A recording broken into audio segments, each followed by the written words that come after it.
এগিয়ে মহিলারা, অর্থাৎ মোট পুরুষ ভোটারে যত শতাংশ ভোট দিয়েছেন তার থেকে মোট মহিলা ভোটারের ভোট দেওয়ার হার বেশি। এতে কার লাভ কার ক্ষতি জানা যাবে 4 মে।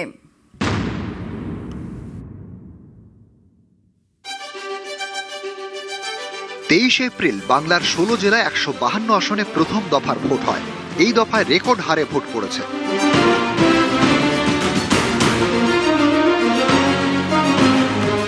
ভোটের হার 93.19%।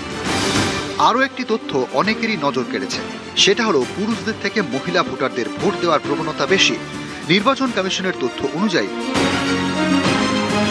প্রথম দফায় 16 জেলায় মোট পুরুষ ভোটারের সংখ্যা 1,84,99,579।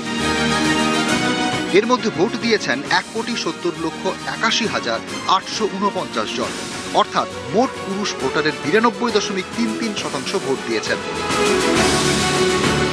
প্রথম দফায় মহিলা ভোটারের সংখ্যা 1,75,77,260। ভোট দিয়েছেন 1,65,40,065 জন, অর্থাৎ মোট মহিলা ভোটারের 94.09% ভোট দিয়েছেন। অর্থাৎ মোট পুরুষ ভোটারের 92.33% ভোট দিয়েছেন, আর মোট মহিলা ভোটারের 94.09% ভোট দিয়েছেন। প্রথম দফায় 16 জেলার মধ্যে 14 জেলাতেই দেখা গিয়েছে মোট মহিলা ভোটের যত শতাংশ ভোট দিয়েছেন সেটা পুরুষদের থেকে বেশি। এতেই স্পষ্ট 23 এপ্রিল মহিলাদের মধ্যে ভোট দেওয়ার প্রবণতা ছিল পুরুষদের তুলনায় বেশি।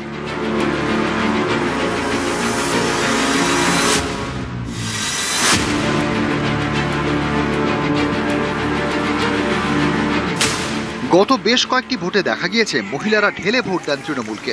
21-এর ভোট থেকে ঘাসফুলকে ডিভিডেন্ড দিচ্ছে লক্ষ্মীর ভাণ্ডার। পাল্টা এবার বিজেপির প্রতিশ্রুতি অন্নপূর্ণা ভাণ্ডার। লক্ষ্মীর ভাণ্ডারে মেলে মাসে 1,500 টাকা করে।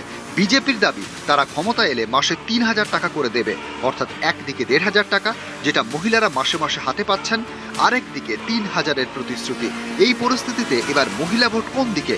কমিশনের তথ্যে স্পষ্ট, মহিলারা প্রথম দফায় ঢেলে ভোট দিয়েছেন, কিন্তু সেটা কোন ফুলে? উত্তর মিলবে 4 মে। নিউজ 18 বাংলা।